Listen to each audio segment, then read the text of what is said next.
Hey everyone! Welcome back. Today we're kicking off a truly incredible journey, the story of how a black CEO turned rejection into a billion-dollar idea. And let me tell you, this isn't your typical business story. This is raw, it's dramatic, it's emotional. It's about a man who got rejected over and over again, who was doubted, underestimated, even laughed at, and still managed to flip every no into fuel, until he built a billion-dollar empire. Over the next 8 chapters, you're going to see it all. The bitter failures, the doors slammed in his face, that one bold idea that changed everything, and the relentless fight to make it real. This story is going to make you cheer, it's going to make you think, and it's going to prove one powerful truth. Sometimes the hardest hits in life open the door to the biggest wins. So if you're here for motivation, if you're ready to laugh, to reflect, and to feel the fire of what's possible when you refuse to quit, then you're in the right place. And hey, don't forget to smash that subscribe button so you won't miss a single chapter of this series, and so you can stick with us for more inspiring journeys ahead. Buckle up, because what you're about to hear will surprise you, excite you, and leave you with something unforgettable. He still remembers the first time someone told him no. Not the kind of no you hear when you're a kid asking for candy before dinner. No, this was the kind of no that carries weight, the kind that tells you, you're not good enough, you don't belong here, and don't bother trying again. It happened in a glassy corporate building downtown, the kind with polished marble floors and receptionists who smile without ever really seeing you. He walked in with a folder full of dreams and a heart full of hope. He had rehearsed his pitch in front of the mirror, in the car, even whispering it under his breath in line at Starbucks that morning. He believed in it so much he thought the whole world would too. But the men across the table, 3 of them, all in identical gray suits, leaned back, crossed their arms, and didn't even pretend to hide their smirks. One of them tapped a pen against the table, slow and lazy, like he had already decided this was a waste of his time. "We don't see the potential here," one of them finally said. Translation: "You don't look like us, you don't talk like us, and we don't trust what we don't understand." He walked out of that office with the kind of silence in his chest that only rejection can carve out. That silence is heavy, heavier than any insult, because it makes you question whether you've been fooling yourself this whole time. Here's the thing about rejection. Most people think it's the end of the road. Psychologists will tell you rejection triggers the same part of the brain as physical pain. And if you've ever been ghosted by someone you liked, you already know. They're not lying. Rejection hurts. It bruises the ego, stabs at your self-worth, and whispers the worst question of all. What if they're right about me? He went home that night and sat in his tiny apartment, staring at the stack of unpaid bills on the kitchen counter. For a moment, he thought about giving up. Just one no, and the dream already felt fragile. But then, something strange happened. He laughed. A small, bitter laugh at first. Because really, what else can you do when 3 men who look like they've never set foot outside their country clubs tell you your idea won't work? He realized these men weren't prophets. They weren't gods of business. They were just gatekeepers, comfortable, safe, and unimaginative. And maybe their no wasn't the end. Maybe it was the beginning. That night, as he sat under the hum of a flickering kitchen light, he scribbled in his notebook, "Every rejection is just free feedback. There no means I'm onto something they can't see yet." He didn't know it then, but that mindset, that stubborn refusal to let no define him, would become the foundation of everything he was about to build. And that right there was the first crack in the wall. Rejection might sting, but bills don't care. The landlord doesn't care. The electric company definitely doesn't care. And so, while his ego was licking its wounds, reality came knocking with the subtlety of a debt collector's letter. The truth? He was broke. His fridge was mostly condiments and an old takeout box that looked like a science experiment, the kind of broke where you measure gas money against groceries, and sometimes you just skip dinner. And here's the part no one likes to talk about. When you're black, broke, and ambitious, people don't just doubt you, they laugh at you. Society has a way of handing out stereotypes like cheap candy on Halloween. He's just another guy with big talk. Another dreamer who won't make it. He felt those stereotypes every time he walked into a room. Every side eye, every polite but condescending smile, every compliment that was really an insult. You know the type. You're so articulate. Translation: wow, you can speak English well? Who knew? You're very passionate. Translation: you're emotional, not rational. It's exhausting, carrying not just your own dream, but the weight of other people's low expectations. But instead of crumbling, he started to use it as fuel. If they thought he didn't belong, fine. He'd work twice as hard. If they thought he couldn't handle pressure, perfect. He'd show them pressure was his oxygen dot. So after his 9-to-5 job at a place that paid just enough to keep him broke, he'd head home and work. Not Netflix, not video games. Work. Drafting ideas. Sketching out business models. Cold emailing potential investors who almost never replied. He'd stay up until 2, 3, sometimes 4 in the morning. The city would sleep, but his mind was wide awake, buzzing with possibilities. One night, half dead from exhaustion, he looked at the messy desk in his tiny apartment. Sticky notes everywhere, a laptop overheating, a stack of ramen noodles waiting in the corner. He smiled to himself and thought, if this is the price of my future, I'll pay it. It wasn't glamorous. It wasn't Instagram-worthy, but it was real. And in that cramped, little apartment with more ambition than money, the first sparks of his billion-dollar idea were beginning to form. Dreams are heavy enough on their own, but dreams get heavier when the people closest to you don't believe in them. He learned this the hard way. One evening, after a long day of juggling work and side hustles, he sat down at his mom's kitchen table.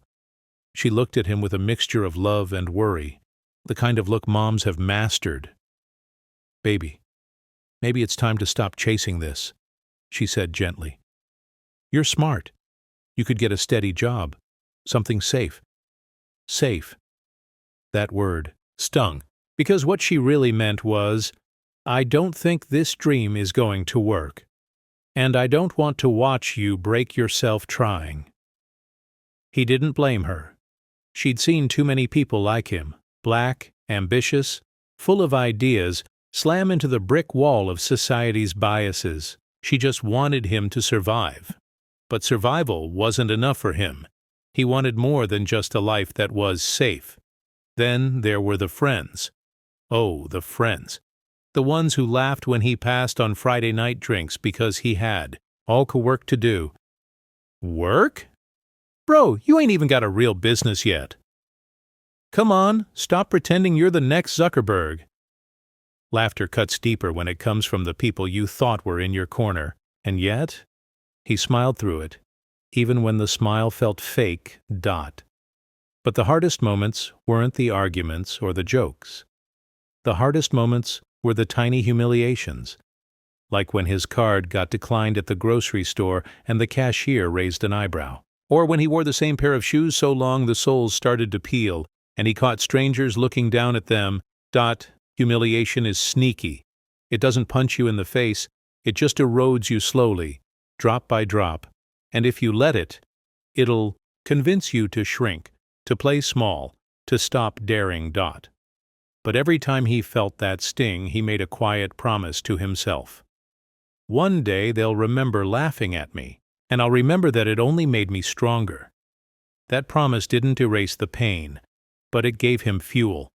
And in the quiet corners of his struggle, between the doubts, the laughter, and the little humiliations, his determination hardened into something unbreakable. Here's the funny thing about pressure. It either crushes you or it forges you. And for him, every no, every smirk, every humiliating moment in line at the grocery store, it wasn't crushing him. It was heating him up like iron in a forge. One night, he was walking home after another long shift. The city was quiet, the kind of quiet where you can hear your own footsteps echo against the pavement. He passed by a row of shiny cars parked outside a high-rise condo, each one looking like a trophy he couldn't afford. He stopped for a second, staring at the reflection of his tired face in the window of a sleek black Mercedes Dot, and he whispered, almost like a prayer, almost like a challenge. "This isn't where my story ends. It wasn't dramatic. Nobody was there to hear it. There was no cinematic music swelling in the background. Just a tired man standing on a cracked sidewalk, making a promise to himself that he wouldn't settle, because deep down he knew something important. Rejection doesn't define you. Response does. He couldn't control the way the world saw him, but he could control how he showed up. That night, when he got back to his cramped apartment, he didn't crash on the bed like usual. He sat down at the desk, flipped open his notebook, and wrote 3 words at the top of a clean page: make them see. It wasn't about revenge. It wasn't about proving his mom wrong, or shutting up his friends, or even impressing the men in gray suits. It was about making the world see what he already knew, that his ideas had power, that his vision mattered, that his story wasn't going to be another cliché about failure. And as he scribbled under that flickering bulb, fueled by equal parts anger and hope, the first embers of his billion-dollar idea began to glow. The world had told him no. But in that moment, for the very first time, he started to answer back with a louder word: yes. Ideas never arrive with trumpets. They don't show up with a grand announcement or a spotlight. Most of the time, they sneak in quietly, when you're half distracted, tired, or just trying to live your life. For him, the spark came in the least glamorous way possible. Waiting in line at a crowded DMV office. The place smelled faintly of bad coffee and frustration. People shifted in their plastic chairs, sighing like it was a competition. And he was there too, clutching a ticket with the number 248, while the screen on the wall blinked 173. He had hours to kill. So he did what he always did when life handed him dead time. He observed. He noticed the people around him, how annoyed they were, how helpless they felt, how broken the system was. That's when it hit him. Not a lightning bolt, more like a whisper that grew louder the more he thought about it. People hate inefficiency. People will pay to escape it. He scribbled it down on the back of the DMV form, his handwriting messy with excitement. It wasn't a full idea yet, just a seed. But he could feel it. It had weight. It had legs. Walking out of that DMV hours later, he felt strangely energized. The same streets that looked gray and heavy yesterday now looked full of possibility. He caught himself grinning like an idiot, because for the first time in a long time, he wasn't just chasing a dream. He was holding the first piece of it in his hands. And deep down, he knew this wasn't just about making money. It was about solving a pain people carried every single day. And solving pain, that's where billion-dollar ideas are born. The idea was simple enough on paper. Find a way to save people time, cut through the inefficiency, and make life just a little easier. Simple, but not easy. Back at his apartment, he started sketching. Not designs. He wasn't an artist. Just scribbles, arrows, words circling each other like chaotic planets. Time, convenience, frustration, equal sign opportunity. He was building a map of pain points, and somewhere in the middle of it, he knew the solution was hiding. The first version of his big idea? A complete disaster. He cobbled together a rough prototype with free online tools, duct tape logic, and more optimism than technical skill. It crashed. It glitched. It refused to do the one thing it was supposed to do. At one point, the screen literally froze and taunted him with that spinning rainbow wheel of doom. He sat there at 3 a.m., staring at the frozen screen, ramen noodles, going cold beside him, and thought, maybe this is why people quit. But here's the thing. Failure has a weird sense of humor. It either convinces you that you're stupid, or it dares you to get smarter. He chose the second. He started, devouring everything he could find. YouTube tutorials, cheap online courses, articles written by people way smarter than him. He reached out to strangers in forums, begging for advice, swallowing his pride when someone half his age explained something basic. And little by little, the prototype got less embarrassing. It still wasn't pretty. No investor in their right mind would have touched it, but it worked. Clunky, slow, ugly, but functional. And when he saw it finally run without crashing, he laughed out loud. The kind of laugh you can't fake. That night, he wrote in his notebook. Ugly progress beats. Pretty excuses. It wasn't the billion-dollar idea yet, not even close. But it was alive. And that was enough to keep the fire burning. Launching an idea for the first time is like singing karaoke in front of strangers. You know you're off-key, but you're hoping at least one person claps. He handed his clunky prototype to a few friends and coworkers. Most of them laughed, before even opening it. The design was rough, the interface looked like something built in 1999, and the buttons didn't always work. One friend squinted at the screen and said, "Man, is this a joke?" That one stung, because he knew it wasn't. Pretty, but a joke? That cut deep. But then something interesting happened. One person, just one, actually used it. Not for long, maybe 10 minutes. And they frowned, tapped a few buttons, and said, "It's ugly, but it kinda works." Those words lit him up like gasoline on a spark. It kinda works. That was the validation he needed. Because if something ugly and broken could still solve even a small piece of the problem, then maybe, just maybe, he was onto something. Of course, most of the feedback was brutal. Why would anyone pay for this? Bro, just get a real job. You're wasting your time. But hidden inside all the mockery was one undeniable fact.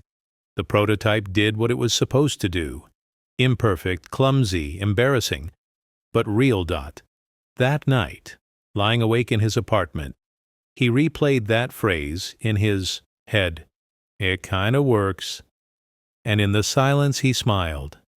Because sometimes kinda works is all you need to build an empire. Friends are safe. Friends will laugh, tease, maybe even mock you. But at the end of the day, they still know your name. Strangers? Strangers are brutal. They don't care about your feelings. They only care if what you've built solves their problem. And that's exactly why he knew it was time to test it on people who didn't owe him a single ounce of kindness.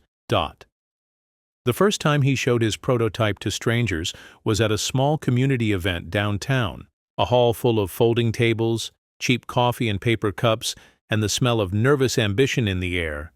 Other people had sleek demos, polished slideshows, even free swag.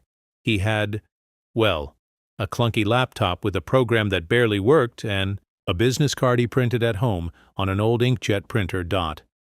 When the first stranger sat down, he held his breath. He explained the concept, clicked through the clunky interface, and waited.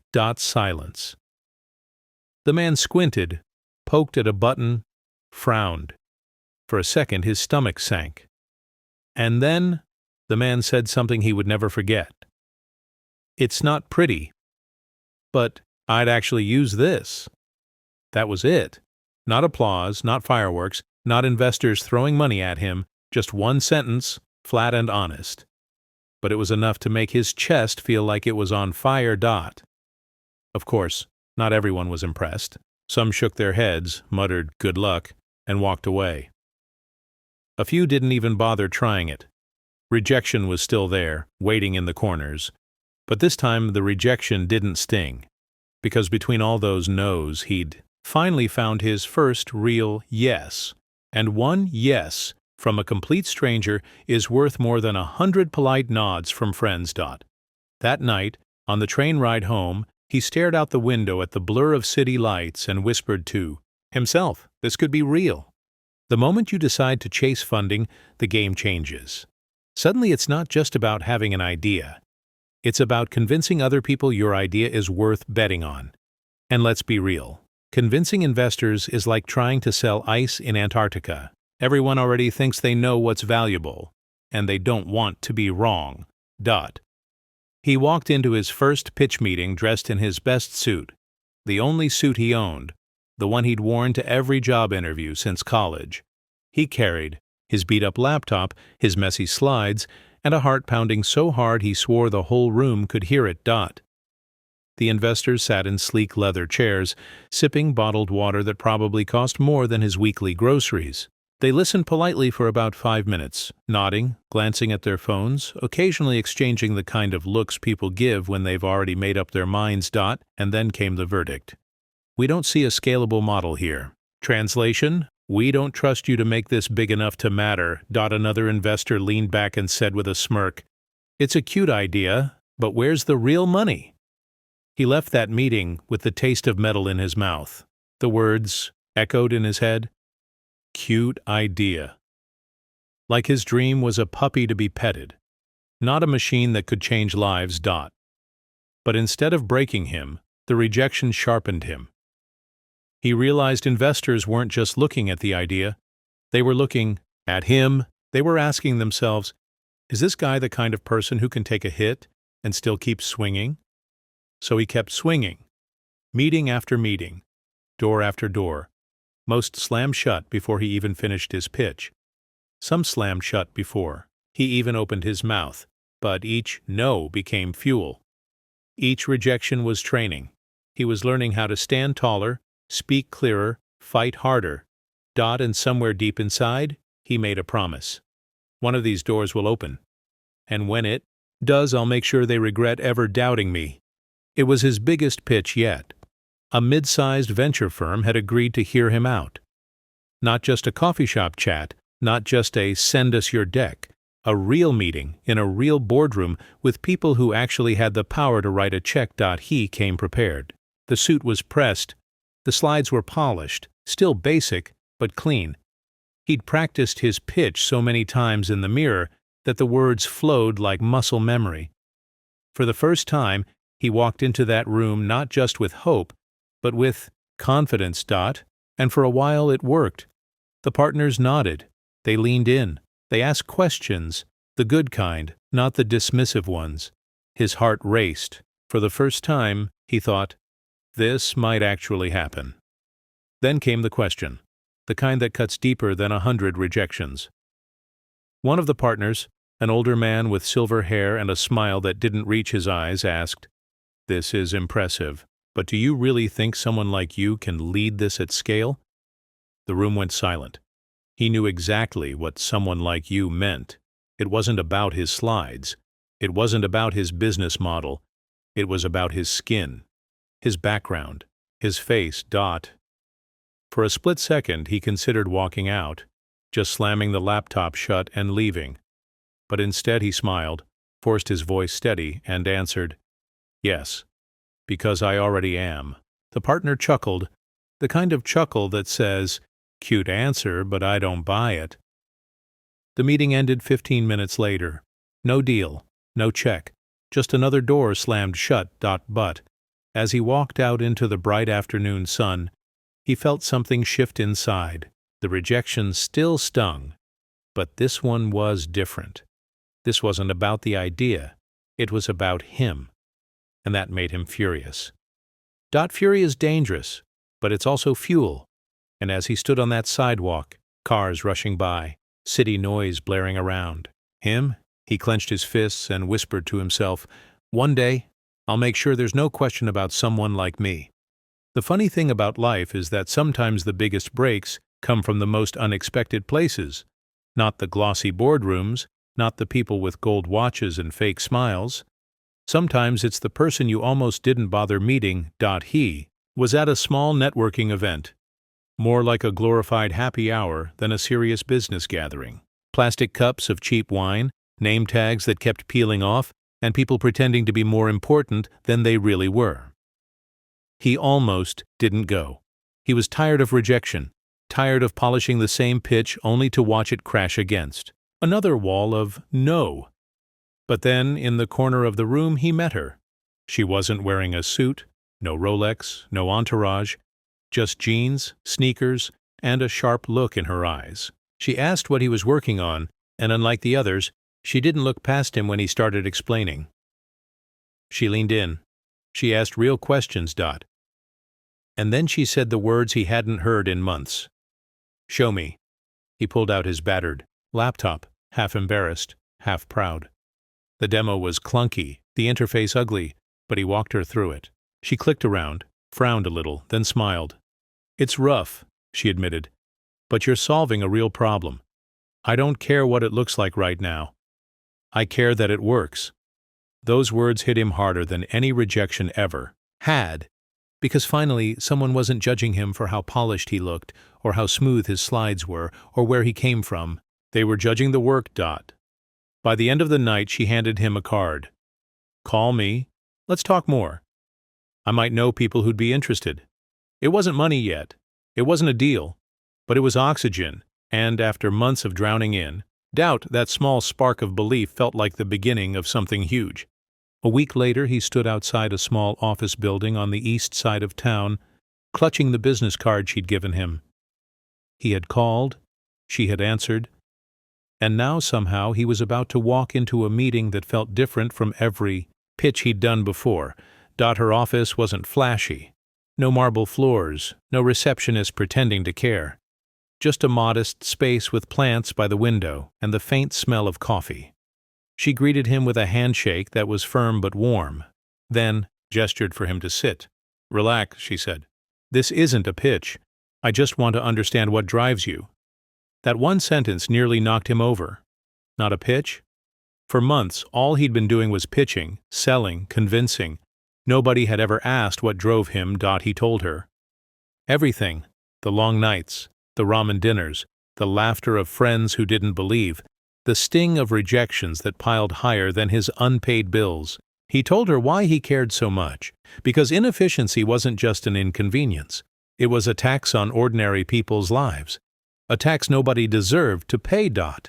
She listened, really listened. No smirks, no phone checking, no condescending nods. Just focus. And when he finally finished, she leaned back and said, "I believe you, and I believe in this. I'm not writing a check today, but I'll open my network. Let's get you in front of people who can see what I see." It wasn't the $1 million investment he dreamed of, but it was something better. A door. A real door cracked open by someone who wasn't betting on polish or privilege, but on grit, vision, and the raw possibility of an idea. As he walked out into the evening air, he realized something had shifted. For the first time, he wasn't chasing validation.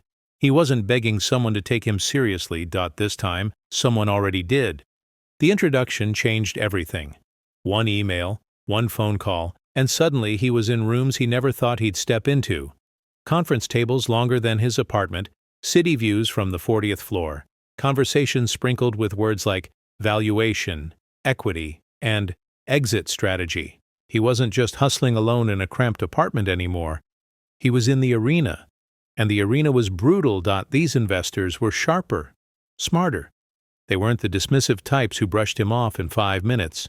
No, these people grilled him for hours. They tore apart his numbers, poked holes in his assumptions, and asked questions so pointed they felt like knives. At first, he flinched. He stumbled over answers, second-guessed himself, felt that old voice whispering in his ear, "You don't belong here." But then, something clicked. He realized they weren't mocking him. They weren't smirking or rolling their eyes. They were testing him, pushing him. And beneath the fire, he saw something he hadn't seen before in investors' eyes. Curiosity. One of them leaned back and said, almost grudgingly, "You've got guts. Most people crumble when we press this hard. You're still standing." That was the moment he understood. In this world, resilience was as valuable as revenue. If you couldn't take the punches, you didn't deserve the prize. He walked out of that meeting drenched in sweat, head spinning, but smiling. Because for the first time, he wasn't just tolerated in the room, he was tested. And that meant they were starting to take him seriously. Interest is a double-edged sword. The moment investors started taking him seriously, the clock started ticking. They didn't say it outright, but the message was clear. Show us progress, and show it fast, or don't bother coming back. Speed. That was the new currency, and he didn't have much of it. Alone in his apartment, He stared at his clunky prototype and realized he couldn't do this by himself anymore. Nights of hacking and ramen could only take him so far. If he wanted to build something real, something investors and customers would actually use, he needed a team. But here's the thing, convincing people to work for free on a half-broken dream? That's harder than convincing investors to write a check. Friends had already laughed. Family didn't understand. Why would anyone else join him? So he pitched again. But this time, not for money, for belief. He found a college kid who could code circles around him, a designer who hated inefficiency as much as he did, and a marketer who was tired of selling boring products. He didn't have salaries. He didn't have an office. All he had was a vision and the promise that if this thing took off, they'd rise together. The early team meetings happened at a crowded coffee shop, laptops fighting for outlet space, voices half drowned by the hiss of the espresso machine. They argued, they stumbled, they broke things more often than they fixed them, but slowly the product started to take shape. It wasn't pretty, it wasn't polished, but for the first time it felt alive, like a baby taking its first wobbly steps. And as he looked around at his scrappy little team, eyes tired but burning with the same stubborn fire, he thought, this is it. This is where the real fight begins. Building a startup is like running a marathon while someone keeps moving the finish line. And for him, every step forward seemed to come with a new weight strapped to his back. The product was crawling toward something usable, but the team needed more than caffeine and late nights. They needed servers. They needed better tools. They needed money. Money. He didn't have. His bank account looked like a desert, dry, cracked, hopeless. The rent was late again.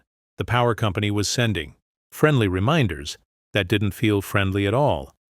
And the investors he'd pitched, they wanted progress before money. The paradox of every founder.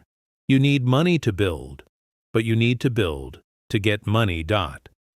So he hustled harder.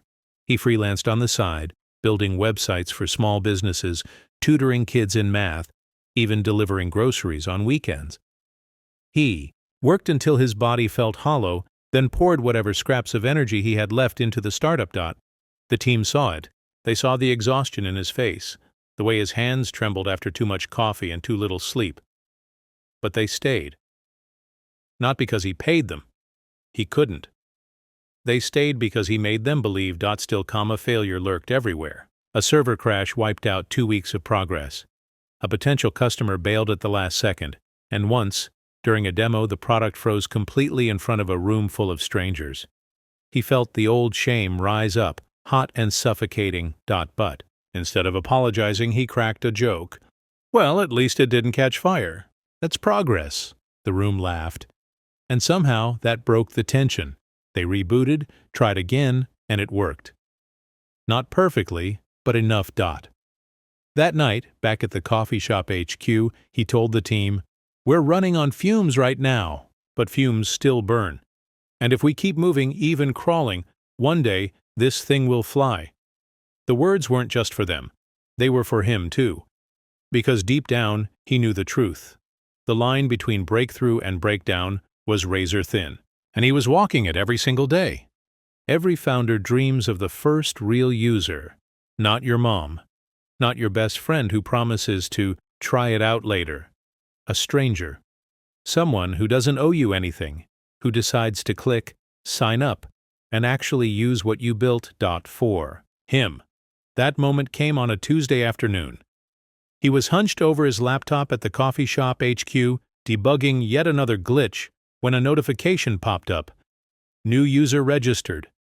At first, he thought it was a bug. He double-checked. No, it was real. A stranger from another city had found the product and signed up. His heart skipped. He grabbed the laptop, spun it around to show the team. "It's happening," he said, voice shaking. The team crowded around, eyes wide, grins spreading. Then another notification pinged. Another user, and then another. Not thousands, not even hundreds. Just a handful. But each one felt like a miracle. That night, They watched the metrics like it was a football game. Every new click, every login, every minute someone spent inside the app. They cheered. They laughed. They high-fived like kids who just scored their first basket. Of course, the users also complained. The interface was clunky, features broke, emails didn't always send. One even wrote, "This is rough, but I kinda like it." Those words, as ridiculous as they sounded, felt like gold. Because feedback, real feedback, meant the product wasn't just alive. It was out in the world, colliding with reality, forcing them to grow. He went to bed that night exhausted, but buzzing with energy. For months it had felt like shouting into the void. Now, finally, the void was shouting back. And as he drifted to sleep, he thought, if strangers can find us, believe in us, and use this, then maybe this really is the start of something big. At first, every new user felt like champagne. Then the numbers kept ticking up, and the champagne started tasting like panic. The app wasn't built for scale. It was duct tape and hope stitched together, a Frankenstein monster that somehow walked. With a dozen users, it was fine. With 100, the cracks started to show. Pages loaded slow, servers groaned. Bugs multiplied like rabbits. One night at 2 a.m., the notifications went wild. Server down. The entire system had crashed. Every user gone in an instant. He and the team scrambled, fingers flying over keyboards, sweat dripping as if they were surgeons in an ER. After 3 frantic hours, they got it back online. Barely. When the dust settled, the coffee shop office looked like a war zone. Empty cups everywhere, wires tangled, faces pale with exhaustion. No one spoke for a long time. Then one teammate muttered, "If this is what success feels like, I'm not sure I want it." Everyone laughed, tired, broken laughter, because deep down they knew this was the price. Growth wasn't glamorous. It was brutal. And the money problem? Worse than ever. Every new user meant higher server costs, bigger bills. He watched his credit card balance climb like a mountain he couldn't stop. For a moment, he felt the old fear creep in. What if we can't handle this? What if this all collapses? But then he remembered. Months ago he would have killed just to have a single stranger use the product. Now people were complaining because they wanted more of it. Complaints, he realized, were proof of demand. And demand was worth every sleepless night. So he told the team with a weary grin, "This is pain, but it's the good kind of pain, the kind that means we're growing." Numbers have power. At first, the user growth was small, a trickle. But then, week by week, the trickle turned into a steady stream. Dozens became hundreds.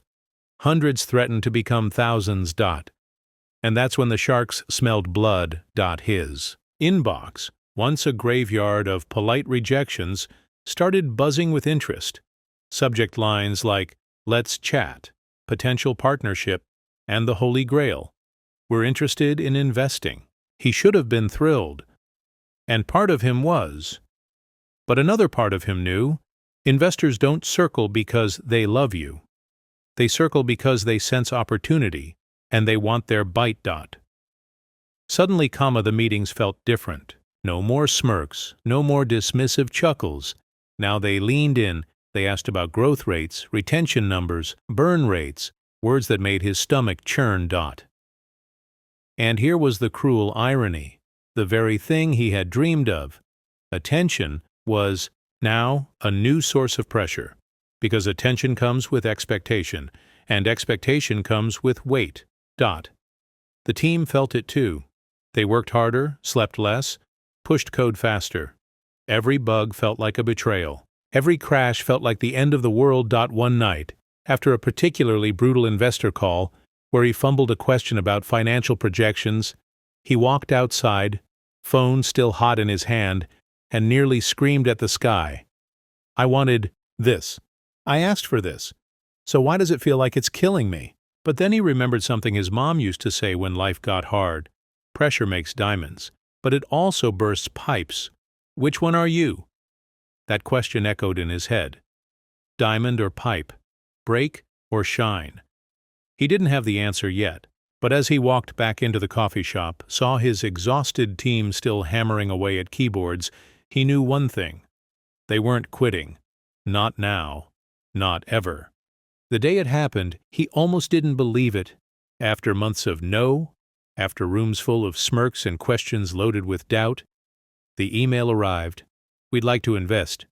He read it 3 times, convinced his eyes were lying. Then, he shouted so loud the barista at the coffee shop nearly dropped a latte. Money. Real money.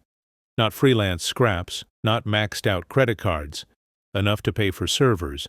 Enough to pay his team something more than coffee and blind faith. Enough to breathe. But money always comes with strings. The investors wanted terms, ownership percentages, board seats, milestones to hit in 90 days. They wanted weekly updates, monthly reports, detailed projections that made his head spin. And suddenly, the dream felt heavier. For the first time, it wasn't just his little ragtag team chasing a vision in a coffee shop. Now there were people with power, people with expectations, people who would happily replace him if he slipped. The check was big, but the signature was bigger, because once he signed, he wasn't just an underdog chasing a dream. He was a CEO with someone else's money. That night, as the team celebrated with cheap champagne in paper cups, he stepped outside for a moment of quiet. The city lights glowed around him. He thought about the kid who once sat in a DMV scribbling, an idea on the back of a form. Now, he had funding. A shot. A chance to turn scribbles into something real. He took a deep breath and whispered to himself, "This is it. No excuses. Time to build the damn thing." Money changes everything. It doesn't matter how pure the dream was in the beginning. Once the first big check clears, the game shifts. At first, it felt amazing. The team finally moved out of the coffee shop and into a tiny office. Bare walls, second-hand chairs, fluorescent lights that buzzed like angry bees. But to them, it was heaven. Their own space. Their flag planted. They could finally pay themselves something. Still small, but real. They bought better equipment. Servers that didn't wheeze like asthmatic lungs. Whiteboards filled with ambitious roadmaps. For the first time, the dream looked professional. But then came the other side of money. The pressure. Investors wanted. Results. Growth charts that bent up and to the right. Monthly check-ins where every missed target felt like a scarlet letter. He found himself spending less time building and more time explaining, defending, justifying. And the team. They started to feel the strain too. The college kid coder wanted more control. The designer complained that deadlines were crushing creativity. The marketer thought they were chasing the wrong customers. Arguments that used to end with laughter now ended with silence. One night, after a brutal day of missed deadlines and rising tempers, he stayed behind alone in the office. The whiteboards glared back at him, full of promises they weren't yet keeping. For the first time, he wondered, am I leading them, or am I just dragging them? He sank into a chair, the hum of the lights drilling into his skull. The taste of champagne from that first funding celebration felt 1,000,000 miles away. And yet, deep down, he knew this was part of the journey. Money doesn't just test your idea, it tests your soul. He closed his eyes and whispered the same, words he had written months ago in his notebook. Make them see. Only this time, it wasn't just about investors or users. It was about making his own team see why they started, why they fought, why they couldn't give up now. It started with a bug. Just one line of broken code that crashed the product during a live demo with a potential client. The screen froze, the client frowned, and within minutes the deal was gone. Back at the office, the tension exploded. The coder slammed his laptop shut. I told you we needed more time. You keep rushing us for deadlines that don't make sense. The designer jumped in, voice sharp. More time? We've been patching holes for months. Maybe if you actually listened instead of hacking everything together. The marketer threw his hands in the air. It doesn't matter how pretty it looks if nobody wants to use it. We're targeting the wrong customers. The room was a battlefield. Accusations flying, tempers boiling, words sharper than knives. And in the middle of it all, he stood frozen, watching his team, the team he had fought so hard to build, tearing itself apart. Finally, comma. Someone turned on him. "This is your fault. You're not leading us. You're dragging us." The words hit harder than any investor's rejection ever had, because deep down, he had asked himself the same question. Was he truly leading, or just pushing them off a cliff? The room fell silent, all eyes on him. His chest tightened, hands trembling, heart pounding like a drum. This was it, the breaking point. He took a breath, then another, and finally, he spoke. "You're right. This is my fault. I pushed too hard. I demanded too much without giving us enough to succeed. But let me be clear. If this is the moment we break, then everything we've sacrificed means nothing. I didn't fight this hard to watch us self-destruct." He looked each of them in the eye, voice steady now. "We're exhausted. We're broke. We're scared. I get it. But so is every founder who ever built something that mattered. The only difference between them and the ones who failed is that they kept going." Silence again. But this time, it was different. The rage softened. The exhaustion hung heavy. But so did the belief, faint, flickering, but still alive. The coder sighed, reopened his laptop. The designer picked up a marker and went back to the whiteboard. The marketer sat down, muttering, "Fine, but if we're going down swinging." He smiled. Not because the fight was over, but because the team hadn't walked away. And sometimes that's all leadership really is, keeping the people around you in the fight, even when everything else is falling apart. Sometimes breakthroughs don't come from brilliance. They come from desperation. After weeks of tension, endless arguments, and sleepless nights, the team stumbled onto something. It wasn't planned. It wasn't even part of the original roadmap. But it worked. It started with the coder tinkering late at night, fueled by frustration and too much caffeine. He found a shortcut, a hack, really, that made the product run twice as fast. The next morning, when the team tested it, the app didn't just kind of work. It snapped, smooth, clean. For the first time, it felt like the product they had dreamed of. Then came the first big customer. Not a random stranger, not a friend doing him a favor, a real business willing to pay. The email subject line read, "We'd like to discuss a pilot program." The room erupted, laughter, shouting, hugging, like they had just won the championship. And in a way, they had. Because nothing validates a startup more than someone pulling out a checkbook. The pilot was small, just a test. But when the customer used it, something magical happened. They loved it. Not "this is cute" love. Real love. The kind where they asked, "How soon can we get more?" That one pilot turned into 2, then 5. Word spread. Slowly at first, then faster, like fire catching on dry grass. He stood in the middle of their cramped office, watching the team buzz with energy, and felt something shift. The fear, the doubt, the cracks. They were still there. But layered on top now was momentum. And momentum, he realized, is the most powerful force in business. Because once the wheel starts turning, it doesn't stop easy. He looked at his team and said quietly, almost to himself, "We're not chasing it anymore. It's chasing us." Momentum is intoxicating. Every week, the charts climbed higher. More users, more revenue. The office that once echoed with doubt now buzzed with confidence. For the first time, they weren't just surviving. They were winning.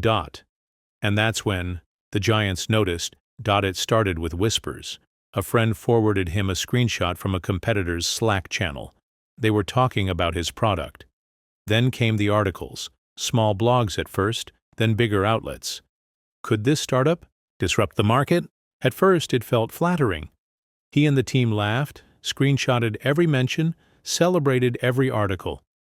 But then came the moves. One competitor released a suspiciously similar feature weeks after his team launched theirs. Another cut their prices aggressively, clearly aimed at squeezing them out. The giants weren't laughing. They were circling Dot. The team felt the shift. The energy that had once been pure excitement now carried a sharp edge. Late-night brainstorms weren't just about building cool features anymore. They were about defense, about survival. One night, after a long strategy session, the marketer looked at him and asked the question everyone was too scared to say out loud. What if they crush us? The room went silent. Because it was possible. Giants crush startups. All the time. He leaned back, thought about all the rejections, the crashes, the ramen nights, the fights, the moments they almost broke, and then he smiled. Then we don't play their game. We play ours. Giants move slow. We move fast. That's our weapon. The team nodded. Not because the fear was gone, but because the fire was back. For the first time, they weren't just building a product. They were going to war. The first shot wasn't fired in a boardroom. It was fired online. One morning, he woke up to see a headline splashed across a major tech site. Big Corp launches new feature to revolutionize the market. He clicked the article, and his stomach dropped. It was his feature, the same one his team had spent months perfecting, now wrapped in Big Corp's branding, polished with their billions, and broadcast to millions. The phone started buzzing. Investors wanted answers. Customers wanted reassurance. The team wanted a plan. The marketer was furious. They stole it. They straight up stole our idea. The coder shook his head. They didn't steal it. They just built it faster, cleaner, bigger. And that was the truth. Giants don't need to steal. They just need to notice. And then they can crush you with scale. The days that followed felt like trench warfare.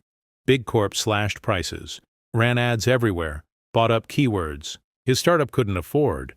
Journalists started calling, asking if his company was finished. Competitors circled like vultures. Even the investors, the ones who had just written checks, started shifting tone. Their emails were sharper, their calls colder. How are you going to compete? Do you have a moat? What's your survival strategy? He wanted to scream, the strategy is not dying, but instead he smiled through gritted teeth and told them what they wanted to hear. We'll outpace them. We'll innovate faster. Behind closed doors, though, the fear was real. The team was stretched thin. Every new user felt like a win, but every article about Big Corp felt like a knife in the ribs. One night, staring at a glowing screen full of competitor ads, he muttered to himself, they think this is war. Fine, let's make it war. And with that, the underdog story turned into a battle for survival. One startup against a giant with endless resources. The odds were ugly, but, then again, so was his journey from the very beginning. Every story has a climax. For him, it came on a stage under blinding lights. A major industry conference. Thousands of people. Investors, customers, journalists, competitors, all crammed into a single room. And at the center of it all, he was set to present his product. The timing wasn't an accident. Big Corp had scheduled their own keynote just an hour later. David versus Goliath. Live. Backstage, his hands shook. He could hear the murmurs, feel the weight of eyes waiting to judge. His team huddled around him, tired but burning with defiance. Remember, he whispered, we're not here to look big. We're here to be fast, be real, be us. When his name was called, he stepped into the spotlight. The demo began. No glitches, no crashes. The product ran smoother than it ever had before. The features Big Corp had copied? He showed them, then revealed two more his team had quietly built in secret. The crowd gasped. Phones came up. Tweets started flying. For the first time, he wasn't pitching for survival. He was showing power. When he finished, the applause was real, loud, sustained, the kind that shakes your chest. And in that moment, he saw it. Reporters rushing forward, investors scrambling for meetings, potential customers lining up with business cards. Momentum wasn't just back, it was exploding. Backstage, someone grabbed his arm. It was the jeans and sneakers investor who had believed in him when no one else did. She smiled. You just changed the game. And for the first time, he believed it too. Months after that conference, everything felt different. The office wasn't just a cramped space with buzzing lights anymore. It was bigger, brighter, filled with people who believed in the mission. Investors who once brushed him off now begged for a meeting. Journalists who once ignored his emails now called him for quotes. Big Corp, the giant that tried to crush him, quietly shifted strategy, acknowledging in silence that they couldn't stop the wave he had started. And then came the headline that made him stop and stare. Startup valued at $1 billion.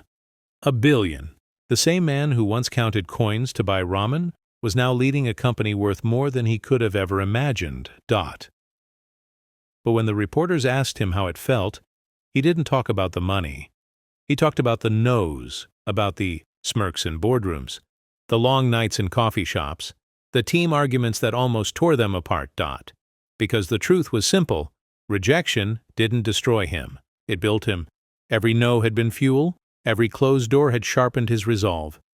Every doubt had been a stepping stone to this moment. On stage, addressing a room full of young entrepreneurs, he said, "People will doubt you. They'll reject you. They'll laugh at you. Let them, because one day if you keep going, those same people will rewrite your story with a single word: visionary." The room erupted in applause. But he wasn't thinking about applause. He was thinking about the boy sitting in that DMV years ago, scribbling an idea on the back of a form. That boy had no idea where the journey would lead. But he had one thing that mattered more than money, connections, or privilege. He had the courage to keep going. And in the end, that courage turned rejection into a revolution.